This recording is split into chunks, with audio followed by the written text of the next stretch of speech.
Assalamu alaikum wa rahmatullahi ta'ala wa barakatuh. Alors nous allons continuer notre relation. Aujourd'hui, pour nous mettre au goût du jour, nous avons opté de vous parler de la légendaire bataille de Badr. Cette bataille fabuleuse dans l'islam qui a marqué l'islam et qui continue de la marquer et qui continuera de le marquer jusqu'à la fin des temps. Et nous ferons des va-et-vient entre deux ouvrages majeurs du cheikh qui ont à traiter cette bataille de Badr. Il s'agit de Mimia, il s'agit de Djazbou. Ce seront donc des va-et-vient fréquents entre l'un et l'autre de ces ouvrages, puisque le cheikh a eu à les traiter. Il faut dire que dans Mimia, le cheikh le traite du vers 120 au vers 159, 40 vers donc. Et dans Djazbou, c'est du vers 112 au vers 133, 22 vers qui sont consacrés à cet événement majeur qu'est la bataille de Badr. Il faut dire que pour ce qui est du contexte, cela s'est passé un 17e jour du mois de Ramadan. On enseigne que c'était un vendredi. Et en l'an 2 de l'Hégire, donc la deuxième année où les musulmans étaient à Médine pendant l'Hégire. Et l'histoire donc est très simple. Il s'agit d'une caravane qui avait quitté la Syrie pour se rendre à la Mecque. Et les musulmans avaient décidé de le prendre, n'est-ce pas, en guet-apens, de les récupérer en guise de représailles de tout ce qu'ils ont eu à souffrir à la Mecque, de tout ce qu'ils ont eu à endurer et tout ce qu'ils ont, n'est-ce pas, perdu dans ce départ de la Mecque vers Médine. Et évidemment, le cheikh ne traite pas de tous ces aspects-là qui sont liés au contexte, parce qu'en réalité, ce n'est que la partie visible de l'iceberg. Ce qu'il y a, la réalité cachée et qu'il y a la réalité fort profonde et qui est la réalité d'enjeu, c'est que il y a une confrontation qui était inévitable. C'est comme si il y a des enseignements que les musulmans devaient tirer de cette bataille et tout était mis en forme pour que les musulmans s'engagent dans cette bataille et qu'ils ne puissent pas reculer. Donc la réalité, c'est qu'à la base, il y a ce contrat que les musulmans avaient signé avec Allah le Très-Haut par le truchement du prophète et par l'acte d'allégeance où ils avaient dit qu'ils donneraient à Allah leur vie. Allah leur avait dit Inna Allah istara minal mu'minina anfusahum wa amwalahum bi anna lahumul janna. Donc voilà les termes du contrat. Eux donneraient leur vie, eux donneraient leur bien, et en contrepartie, Allah leur donnerait le paradis. C'était ça les termes simples du contrat. Et Badr finalement n'est que la mise en pratique de ce contrat que les musulmans avaient signé avec Dieu. Cela veut dire donc que c'est cela la réalité profonde. Même s'il y a eu des prétextes avec ce guet-apens et cette caravane qu'on voulait récupérer, c'est comme si Allah a posé un scénario pour que les musulmans s'engagent et qu'ils ne puissent plus reculer pour que la preuve soit faite qu'ils étaient loyaux et qu'ils étaient des gens qui ont déclaré quelque chose et qui étaient prêts à le faire. Et la réalité, c'est que dans le contrat, on leur avait dit vous tuerez, vous ferez tuer. C'est ce que le cheikh confirme dans Mouaïbou en disant Nilo Nalo. Ils en ont pris, mais on en a pris dans leur rang. Et également, c'est ce qu'ils attendaient en contrepartie dans ce contrat. Parce que s'ils le respectent, ils obtiendront le paradis et c'est ce que Allah leur avait prévu. Mais entre-temps, il faut faire le sacrifice de verser son sang, de donner ses biens, de tuer et de se faire tuer. Comme le dit le verset de façon claire. Nous avons cité la sourate 9, le verset 111 de la sourate 9. C'est pourquoi quand l'injonction est tombée, Allah leur a dit Jahidul Kufar al-Munafiqin, donc combattez contre les mécréants et les hypocrites. Au final, c'était un scénario monté pour que les musulmans ne puissent plus reculer et c'est ainsi qu'ils sont allés.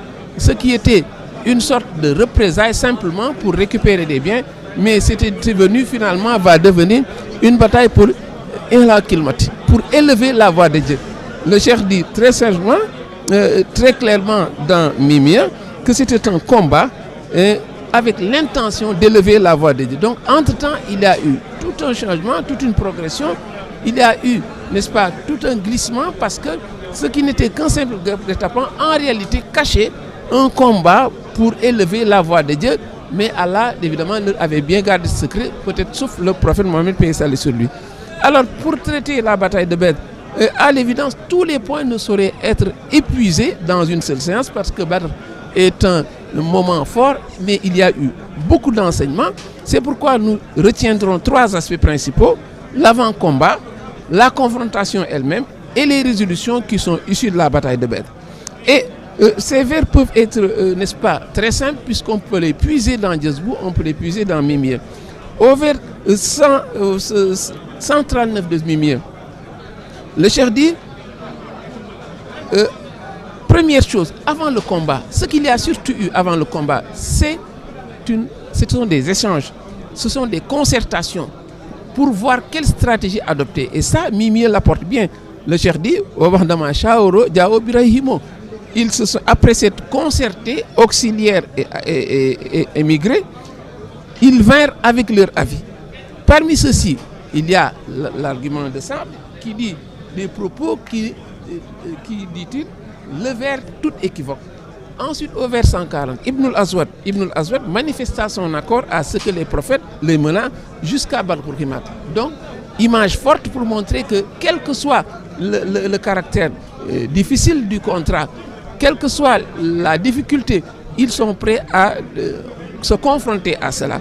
Et au vers 141, évidemment, le compagnon, Omar également, va leur dire, notre Seigneur, Omar dit-il, le discriminateur, fit apprécier d'eux une déclaration sur la supériorité numérique pour leur montrer que, mais c'est un combat qui n'est pas gagné d'avance parce qu'eux sont bien plus supérieurs. On sait qu'ils étaient 1000, les mécréants, et les musulmans étaient 313.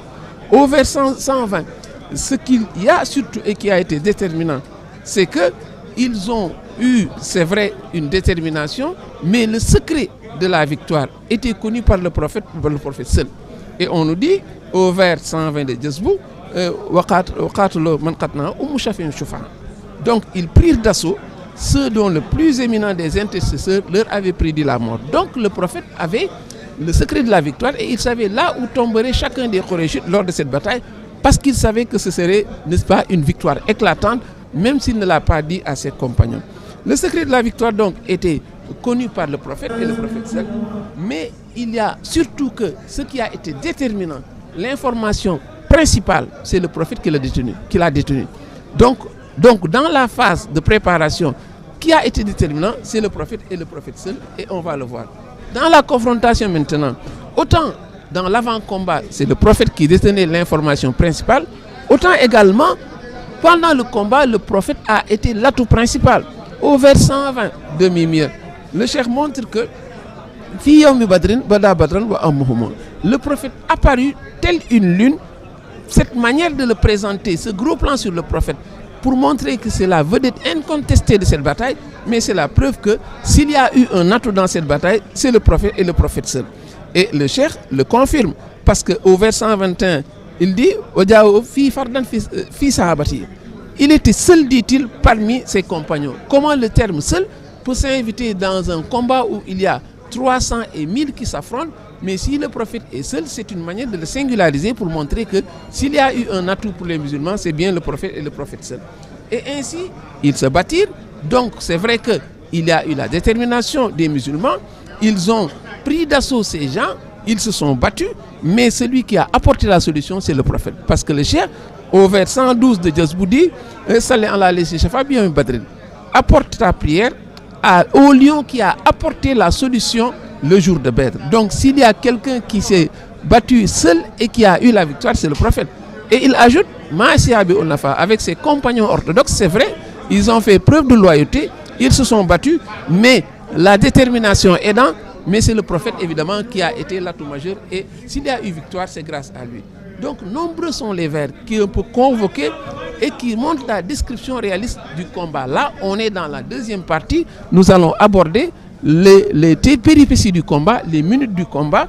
Le cheikh dit au vers 115, le jour où le combat fut âpre, le jour où l'affrontement fut à son paroxysme, le jour où les braves hommes se firent connaître, le jour de l'agrément et de la disgrâce. Et il dit au vers 120, au point où la poussière ne manqua pas de se soulever entre Poltron et Brave. Description réaliste, donc c'est un combat acharné auquel on a eu droit. Puis, puisque la détermination était sauve, Les musulmans ont été loyaux, ils ont respecté leur engagement. Évidemment, le secours d'Allah est venu. Au vers 146 de Mimie, le cheikh dit Alfoun wa Alfoun wa Alfoun Badru Diyan. 1 millier Diafan, 1 millier suivi d'1 millier, puis 1000 autres marchèrent précipitamment sur des cadavres. Donc, défaite cinglante, illustrée par la mise à mort de Abu Jahl. Au vers 150, le cheikh dit ainsi apparut dans son égarement Abu Jahl, qui fut désabusé par un homme de la bonne voie, qui lui amputa la jambe et le mit à mort. Description réaliste d'une mort atroce de quelqu'un qui s'est toujours rebellé avec le prophète Mohammed paix et salut sur lui. Maintenant, la troisième partie, Badr a été un combat acharné. À l'issue de ce combat, il y a eu des résolutions. Allah est celui qui, à l'endroit de qui le Coran dit, qui tient mieux que Dieu ses engagements. Si les musulmans ont respecté leur contrat, mais Allah à coup sûr va respecter le sien. C'est pourquoi il leur a promis le paradis, il va le leur donner. Au verset 133, le cheikh dit jusqu'à la fin. C'est depuis ce jour que nous pouvons nous passer de guerre de conquête sans être méprisés. Jusqu'au paradis, dit-il. C'est depuis ce jour que le temps nous est agréable. C'est en ce jour que nous avons acquis la garantie contre l'inquiétude, contre la peine, la honte, contre la tristesse et le regret. Ce sont là des acquis succulents dont les musulmans se délectent, se sont délectés et continueront de se délecter parce que c'est le contrat qu'ils avaient signé avec le prophète. Ils l'ont respecté. Allah a respecté le sien, c'est pourquoi c'est devenu une victoire éclatante, évidemment, avec des motifs de satisfaction incommensurables jusqu'à la fin des temps. Voilà donc pour quelques aspects, mais l'information principale qu'il fallait retenir, c'est que s'il y a eu un atout au début, à la fin, c'est le prophète et le prophète seul, parce que Allah, le cheikh dit de lui, on lui a envoyé cette armée, pas pour le combat, mais pour l'honorer. Donc, s'il était seul, il aurait eu la victoire. C'est l'enseignement principal qu'on peut tirer de Badr, qui est un jour particulier que les musulmans ne vont plus oublier. Merci de nous avoir suivis. À bientôt et bon Ramadan à tous.